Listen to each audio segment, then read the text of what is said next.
In this video clip, I'll be showing you how to find plans for sawhorses. When I'm looking for simple woodworking plans, I always like to turn to the internet. I'll go ahead and type in Sawhorse plans.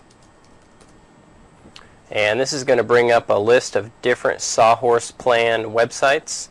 If I click on the first one, it should bring up a plan for a sawhorse here.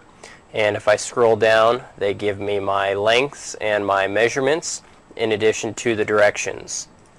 If I keep going through some of these other plans, I will come across some websites that have the plans, but you have to either pay or become a member. I typically don't look at these unless there's a plan that I really like.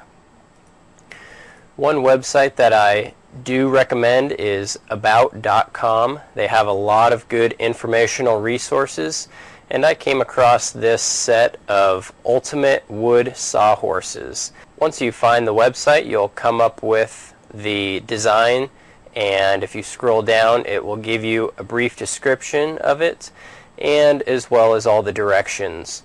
Now, our completed sawhorses are actually going to be two separate sawhorses that stack on top of each other.